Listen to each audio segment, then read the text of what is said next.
रामटेक लोकसभा मतदारसंघातील कन्हानमध्ये मोदींची प्रचार सभा पार पडणार आहे।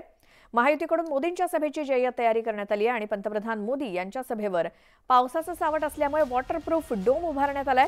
मुख्यमंत्र्यांनी रामटेकच्या सभास्थळाची पाहणी केली।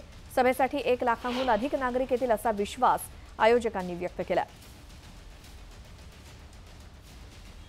अधिक माहितीसाठी जाऊयात, आमचे प्रतिनिधी उदय तिमांडे आपल्या सोबत जोडले गेलेत। रामटेकमध्ये आज सभा होते, पंतप्रधान नरेंद्र मोदी येणार आहेत।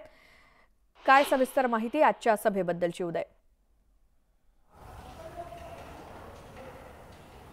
श्वेता, पंतप्रधान नरेंद्र मोदी यांची राज्यातली ही दुसरी सभा जी आहे ती नागपूरमध्ये होणार आहे। रामटेक लोकसभा मतदारसंघातील कन्हानमध्ये ही सभा होत आहे। खरं तर महायुतीसाठी रामटेकची जागा जी आहे ती अतिशय प्रतिष्ठेची आणि त्या जागेसाठी जी आहे आता पंतप्रधान स्वतः इथं प्रचार सभा घेत आहे। काल रात्री नागपूरमध्ये पाऊस झाला, त्यामुळे या सभेवर जे आहे ते पावसाचं सावट असणार आहे। पावसामुळे या सभेच्या कामामध्ये व्यत्यय आला होता, मात्र आता आपण पाहतोय की सकाळपासून सभेच्या तयारीला जोरदार सुरुवात झालेली आहे। 3 डोम जे आहेत इथं उभारण्यात आलेले आहे, वॉटरप्रूफ असे डोम आहे। त्यामुळे पाऊस आला तरी सभेमध्ये कुठलाही व्यत्यय येणार नाही अशा पद्धतीचं नियोजन करण्यात आलेलं आहे। खरं तर ही सभा कन्हानमध्ये होत आहे। हे कन्हान जे ठिकाण आहे नागपूर, रामटेक आणि भंडारा गोंदिया या तिन्ही लोकसभा क्षेत्राला जोडणारं ठिकाण आहे। त्यामुळे या सभेमध्ये नागपूर, भंडारा गोंदिया आणि रामटेक या तीनही लोकसभा क्षेत्रातले कार्यकर्ते जास्तीत जास्त संख्येने उपस्थित राहील असं नियोजन जे आहे ते भाजपकडून करण्यात आलेलं आहे। जवळपास 1 लाख लोक या सभेला उपस्थित राहतील अशा पद्धतीचं नियोजन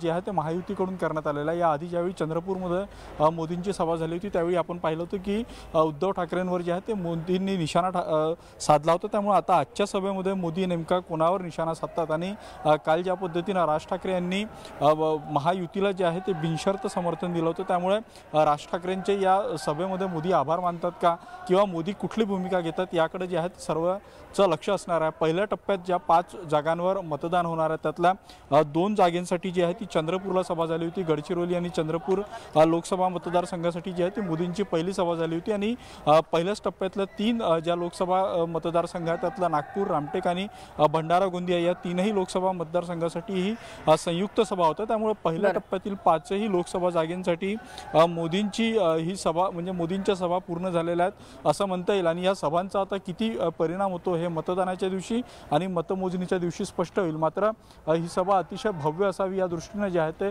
भाजपकडून आणि महायुतीकडून जोरदार नियोजन करण्यात येत आहे। उदय, धन्यवाद या सगळ्या माहितीसाठी। आणि ज्यावेळेला पंतप्रधान नरेंद्र मोदी हे नागपुरात येतील रामटेकमधल्या कन्हानच्या सभेसाठी, आपण ही सभा